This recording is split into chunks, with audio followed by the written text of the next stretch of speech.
সম্মানিত দর্শক, পর্যটনের 10 দিগন্ত অনুষ্ঠানে আপনাদেরকে স্বাগত জানাচ্ছি। আমি আবু রায়হান সরকার। আমাদের আজকের আলোচনার বিষয় থাইল্যান্ডের ট্যুরিস্ট ভিসা।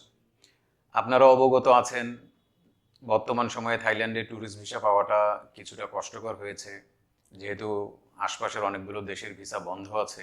এই জন্য থাইল্যান্ডের কিছু ভিসার প্রেশারও আছে।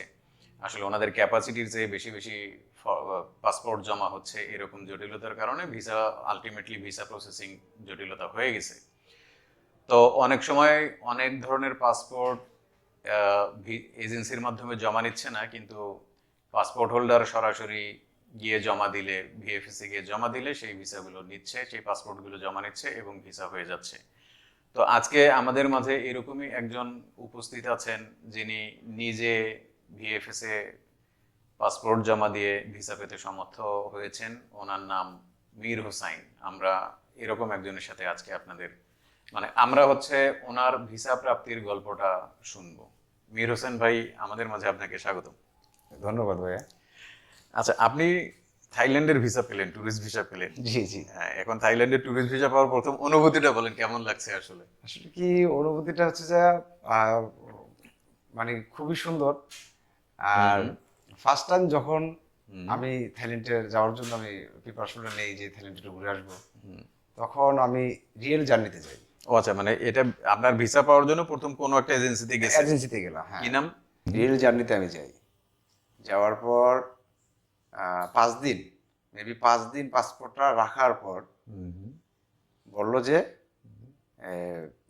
এটা তারা জমা দেওয়ার জন্য ব্যর্থ হলো। আচ্ছা।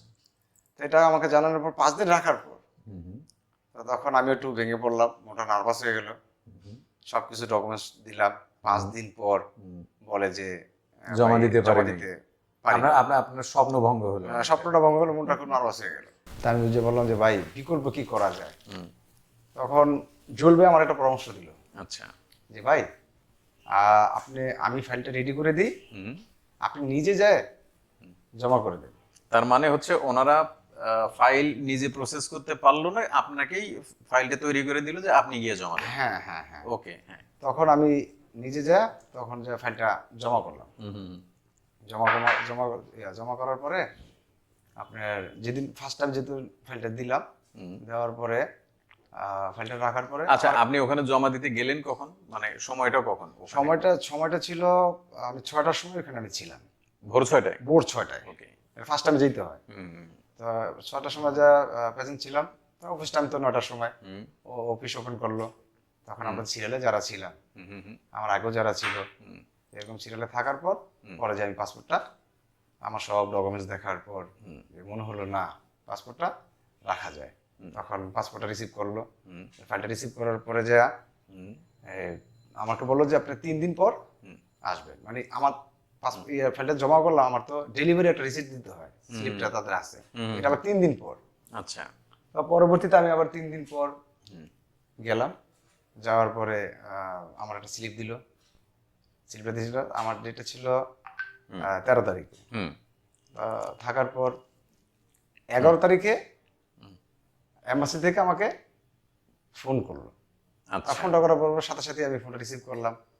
পরে কিছু তথ্য জানতে চাইলো, আমি ব্যবসায়ী বা যে তথ্যগুলো জানতে চাইলো, আমি সবগুলা তাদেরকে উত্তরটা দিলাম, ফোনে কথা বললাম। আমার পাসপোর্ট দেওয়ার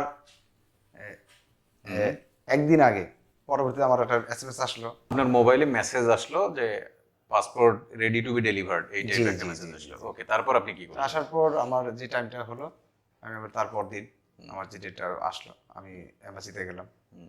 এম্বাসিতে যাওয়ার পর তখন আমি পাসপোর্টটা নিলাম। নেওয়ার পর আসলে অ্যাকচুয়ালি কি, যখন আমি স্লিপটাই দিলাম তখন আমি খুব আছে না, আল্লাহর কাছে বলতেছি, আল্লাহ খুব কষ্ট করছি।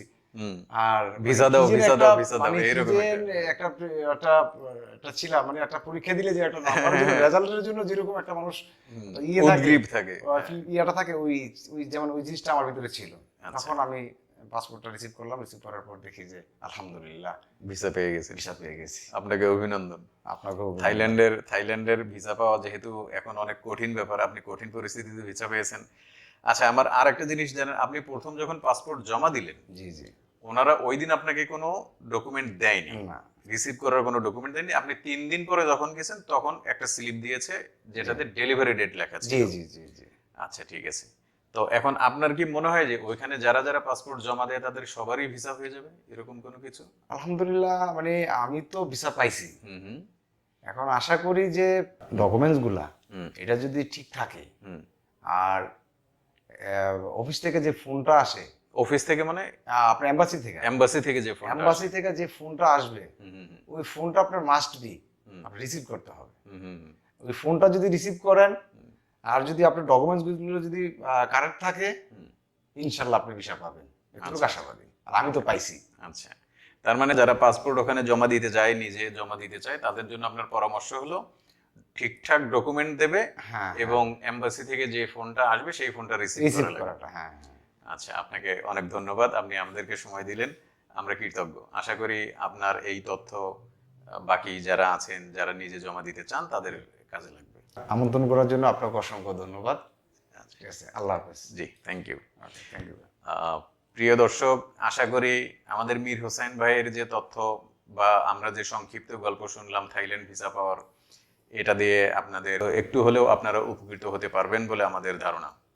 আশা করি সামনের পর্বে আবার নতুন কোনো গল্প, নতুন অতিথি নিয়ে আমরা হাজির হব। সেই পর্যন্ত সবাই ভালো থাকবেন। আল্লাহ হাফেজ।